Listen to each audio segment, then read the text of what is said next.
আমেরিকার মধ্যবর্তী নির্বাচন সামনে রেখে শঙ্কায় প্রেসিডেন্ট ডোনাল্ড ট্রাম্পের রিপাবলিকান পার্টি। এক প্রতিবেদনে দ্য নিউ ইয়র্কার বলছে, ইরান যুদ্ধের কারণে আমেরিকার জীবনযাত্রার ব্যয় আকাশ ছুঁয়েছে। দেশটির অন্তত ৫৭% মানুষ মনে করে অর্থনীতি ক্রমাগত খারাপের দিকে যাচ্ছে। বিশ্লেষকদের মতে এর মারাত্মক প্রভাব পড়তে পারে নভেম্বরের মধ্যবর্তী নির্বাচনে।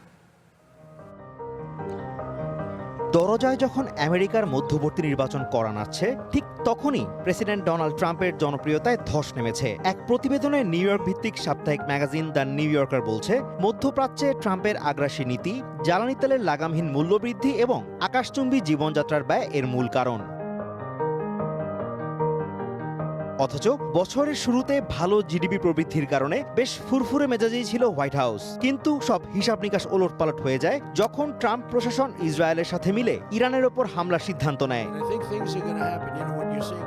এই যুদ্ধের জেরে আন্তর্জাতিক বাজারে প্রতি ব্যারেল অপরিশোধিত তেলের দাম $70 থেকে বেড়ে এক লাফে $110 ছাড়িয়ে যায়। আর আমেরিকায় প্রতি গ্যালন জ্বালানির দাম এক ধাক্কায় $4.5 পৌঁছায়। গত মে মাসে মূল্যস্ফীতি দাঁড়ায় 4.2%, যা গত 3 বছরের মধ্যে সর্বোচ্চ।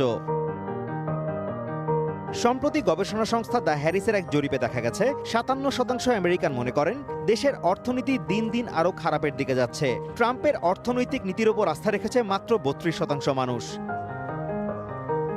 পরিস্থিতি সামাল দিতে ইরানের সাথে একটি সাময়িক যুদ্ধবিরতির চুক্তি হলেও গত সপ্তাহে ট্রাম্প তা বাতিলের ঘোষণা দেয় তেলের বাজার আবার উত্তপ্ত হয়ে উঠেছে। যদিও ট্রাম্প নিজেই এখন তেল কোম্পানিগুলোর বিরুদ্ধে অতিরিক্ত মুনাফা লাভের অভিযোগ তুলছেন, তবে বাজার বিশ্লেষকরা বলছেন এই সংকটের মূল দায় ট্রাম্পের নিজেরই।